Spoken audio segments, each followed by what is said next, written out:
No One Will Save You is a 2023 sci-fi horror movie. Written, directed, and produced by Brian Duffeld and stars Kaitlyn Dever. The story's about a young woman who's been alienated by her community and finds herself in an action-packed face-off with a host of extraterrestrial beings who threaten her future while forcing her to deal with her past.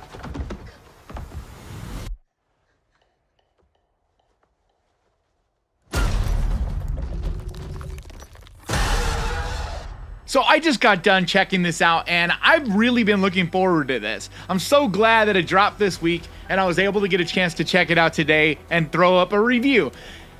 I loved it, man. I absolutely loved this movie. I remember seeing the trailer and thinking, oh, this looks cool. But it was almost like a little bit, I don't know, like it looked like things we had seen before a little too much. And so I was like, yeah, it'll be fun. But, you know, it's a straight to Hulu kind of movie. But honestly, it's not. It's a lot more original, a lot more unique, and a lot more fun than I expected it to be. And I remember seeing the trailer, and at the end, they show you this big old creature, and you're just like, I was almost like, why? Why do you do that in trailers? Why do you give us that big moment kind of scene, that big visual kind of thing that ruins it? You know, it's like that's your big home run visual, and now we've already seen it. Without giving anything away, no, you haven't. There are so many just creative, original, just awesome alien type of creatures and visuals. Stuff that happens throughout this movie. Yes, it's a lot of CGI, but it's, I thought, really well done CGI with some practicals worked in to give it even more of an organic, real feel. I honestly was good with the CGI in this.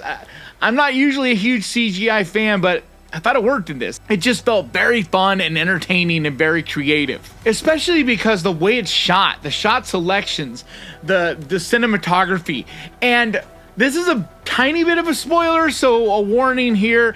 If you don't want to hear any spoilers at all about this, there is pretty much no dialogue in this movie. There is one line. There's literally one line of dialogue in this entire movie. And I didn't even realize that until I was over halfway through.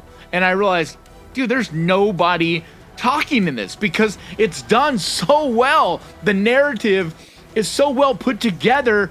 And her inner dialogue, so to speak, even though you're not hearing words, there is some writing to give a little context.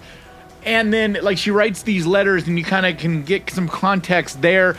But just her mannerisms, her actions, the things she does, it's pretty quickly apparent what's the deal here, who she is, and the world that's around her. But they also do a masterful job with the audio. Because there's no talking, it has a quiet place kind of vibe to it in the fact that the sound is so important. But instead of doing what the Quiet Place does, where there's tons and tons of silence, this doesn't do that. There's not silence. That's not what this movie's doing. There's loud sounds, there's unique sounds, there's creepy sounds, there's all these different sounds all the time, emotional swells of music, just things that are constantly making you feel things so that you don't miss a dialogue of any kind. You really don't. I mean, I was so impressed with this film. My one big negative is the fact that it's not gonna be in theaters. Like, so many of these movies, Hulu, you're killing me. Come on. I'm not saying don't drop them straight to Hulu,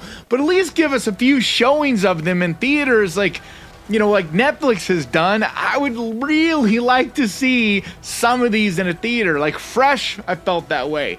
The remake of Hellraiser, I felt that way. And this one, as well as a few others, but that's my only thing with this. This would be so much more impressive and so much more fun on a big screen, because there are really some great visuals in this that I think would just be so awesome on that screen in a dark theater, just surrounded by people.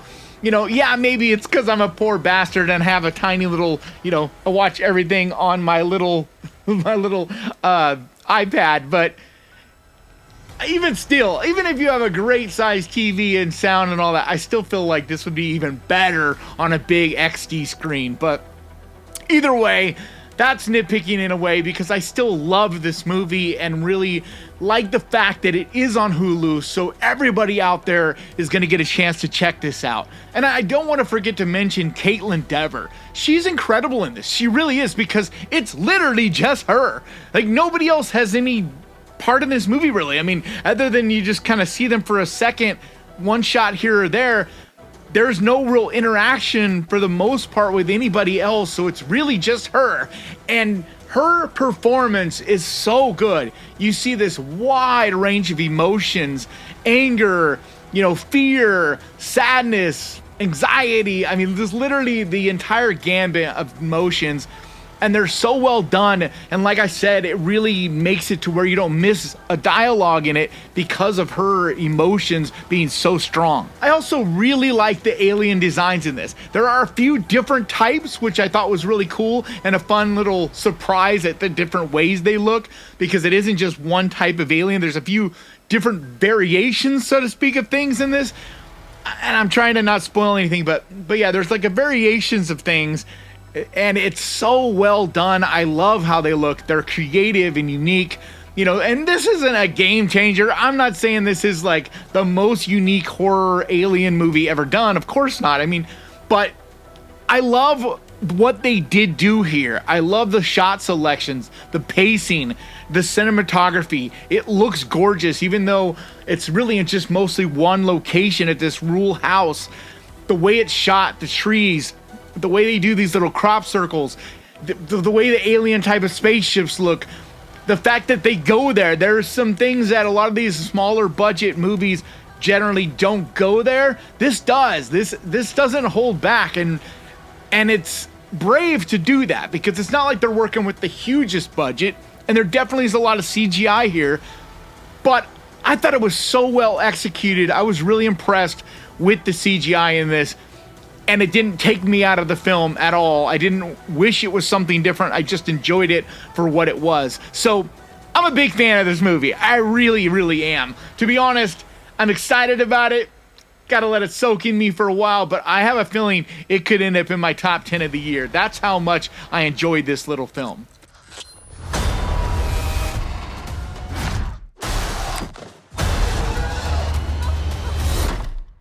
So make sure you get over to Hulu and check this out right now, because it really is a lot of fun. And that's going to do it for me today. Thank you so much for checking this out. If you enjoyed this, do me a favor. Hit the subscribe button and ding that little bell, because that is the best way to keep track of this channel. And when I post videos like this, and I post videos like this every single week, I also want to give a huge, massive, enormous thank you to the Ghost Pirate crew, to you guys over on Patreon, and to the channel members over here. You guys absolutely mean the world to me. And if you would like to find out how you can help support the channel, there's a link to Patreon down in the description. Or if you want to become a channel member, there's a button right down there that says join. But like always, thank you so much for watching. Please crush that like button, and remember, guys, horror can be fun! And if you enjoyed this, click right here to watch my review of The Nun 2. And I'll see you guys next time!